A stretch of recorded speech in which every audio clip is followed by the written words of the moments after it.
Hello guys, ఎలా ఉన్నారు? అందరూ బాగున్నారా? ఈ వీడియో వచ్చేసి మనం హ్యాండ్ కాస్టింగ్ మేకింగ్ చూడబోతున్నాం.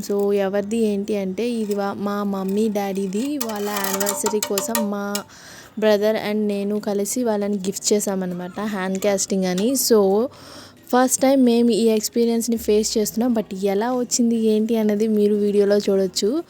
అండ్ అలాగే నేను hand casting kit unboxing video కూడా చేసి పెట్టా. మీరు ఆ వీడియోలో చూడొచ్చు ఏమేమి మనకి ఆన్లైన్లో పర్చేస్ చేస్తే ఇస్తారు, ఏంటి ప్రోడక్ట్ కోసం అన్నీ మాకు వివరంగా చూడొచ్చు. అండ్ అలాగే ఈ హ్యాండ్ కాస్టింగ్లో ఏంటంటే మనకి ఫస్ట్ స్టెప్ 1 స్టెప్ 2 అని 2 ఉంటాయి కదా. స్టెప్ 1లో వచ్చేసి మనకి మోల్డింగ్ పౌడర్ని ఇస్తారు కదా.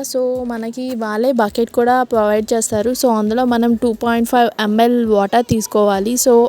ఆ పౌడర్కి తగ్గట్టు మనకి ఎంత వాటర్ కావాలి ఏంటి అనేది వాళ్ళు మనకి ఒక నోట్ కూడా పంపిస్తారు. ఆ నోట్లో మనం క్లియర్గా స్టడీ చేసి చూస్తే మనకి అంత అర్థమైపోతుంది. అండ్ అలాగే ఆ మౌల్డ్ చేసేటప్పుడు మనకి ఫ్రాక్షన్ ఆఫ్ సెకండ్స్లో అది మౌల్డ్ అయిపోతుంది. మనం వెంటనే అది మిక్స్ చేయాలి బబుల్స్ లేకుండా. అండ్ అలాగే మనం ఏ షేప్లో మన ఫింగర్స్ని హ్యాండ్ని షేప్ చేసి మౌల్డ్ చేయాలనుకుంటున్నామో ఆ యాంగిల్లో వెంటనే పెట్టేయాల్సిందే. మేము ఇక్కడ ఏంటి అంటే అలా మిక్స్ చేస్తూనే కూర్చున్నాం. బట్ అప్పటికి అది మౌల్డ్ అయిపోతుంది. వెంటనే ఆపేసి మేము మా మమ్మీ డాడీ హ్యాండ్స్ని అని చెప్తే వెంటనే పెట్టేశారు. అప్పటికి సగం అది మౌల్డ్ అయిపోయింది, మీరు చూడొచ్చు.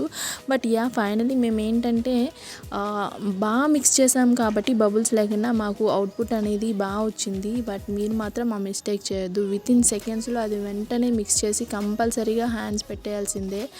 అండ్ ఆ తర్వాత ఏంటి అంటే మేము అది ఒక 4 hours 5 hours అట్లా సైడ్కి పెట్టేసాము. సెకండ్ స్టెప్ ఏంటి అంటే అందులో కాస్టింగ్ పౌడర్ని మిక్స్ చేసి సైడ్కి పెట్టేసాము.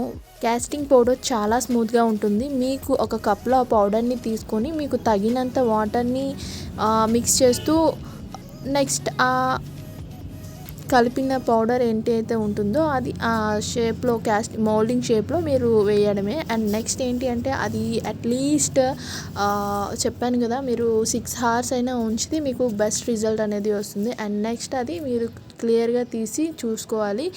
అండ్ ఆ తర్వాత ఏంటి అంటే ఆ పౌడర్ ఎక్స్ట్రాస్ ఉంటాయి కదా, అది మీరు షేప్స్ చేసుకొని మీకు తగినట్టుగా మీరు ఆ తర్వాత ఏంటి అంటే అది ప్యూర్ వైట్ వచ్చేంత వరకు డ్రై చేయడమే. అది అలా అవ్వాలంటే అట్లీస్ట్ 5 days అయినా ఉండాల్సిందే, అలా వదిలేయాలి. అండ్ ఆఫ్టర్ దట్ ఏంటి అంటే మనం గోల్డ్ కలర్ వాళ్ళు మనకి ఆల్రెడీ ప్రొవైడ్ చేసి ఉంటారు కిట్లో, అది అప్లై చేసుకోవచ్చు. లేదు అని అంటే మీరు అది నెగ్లెక్ట్ చేసేయచ్చు, యాజ్ యువర్ విష్ అండి. అండ్ ఇక్కడ మనం ఫైనల్గా చూడొచ్చు హ్యాండ్ కాస్టింగ్ అనేది రెడీ అయిపోయింది.